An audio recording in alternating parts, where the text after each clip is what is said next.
دیدی وقتی میری رستوران کنار کباباشون یه ترشی پیاز خیلی خوشمزه سرو میکنن؟ این دقیقاً همون ترشی پیازه که میخوام آموزششو بهتون بگم.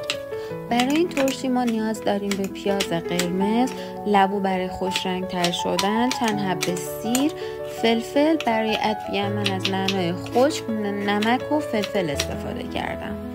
همه پیاز هامون رو به صورت خلالی خردشون میکنیم. خلال پیاز هامون نباید خیلی کلوف نه خیلی نازک باشه، یه حد وسط بینشون باشه. همه پیاز هامون رو به صورت خلالی خرد میکنیم. من اینجا از 4 تا پیاز استفاده کردم که اندازه این 2 تا شیشه که میبینید داخل فیلم به من ترشی داد. حالا شما اگه دوست دارین میتونین مقدار مواد رو کمتر یا بیشتر کنید. پیازها رو که خرد کردیم نوبت به خرد کردن بقیه سبزیجات میرسه.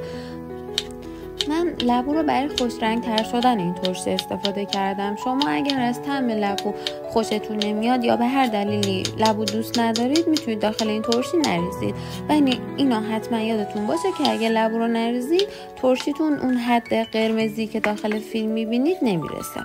وقتی که پیازا رو خرد کردیم، بقیه سبزیجات رو خرد کردیم، نوبت به ماساژ دادن پیاز میرسه. حتما باید پیازها رو خیلی نرم ماساژ بدین که خلالها از هم جدا بشن. بعد دیگه شیشه رو لایه لایه پر میکنیم از لبو، فلفل، سیر و پیاز، نمک و فلفل. من از سنگ نمک استفاده کردم که شما میتونید از نمک معمولی هم استفاده کنید.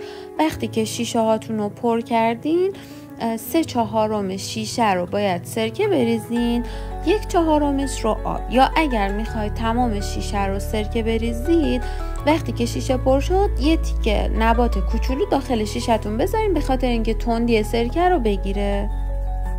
هر 2 تا شیشه رو به همین روش پر میکنیم. لایه لایه لبو، پیاز، فلفل، سیر و سرکه و آب. حتما این ترشی خوشمزه رو درست کنید. مطمئنم اصلا پشیمون نمیشید. حتی میتونید داخل سالاد هم ازش استفاده کنید چون واقعا طعم بی‌نظیری داره. این ترشی برای اونایی که پیاز خام کنار غذا دوست ندارن میتونه یه مزه عالی و متفاوت باشه چون اصلا طعم اون خامی پیاز رو حس نمی کنید. حتما به نظرم یه بار امتحانش کنید که اصلا پشیمون نمیشید. خیلی خیلی ترشی خوشمزه ایه.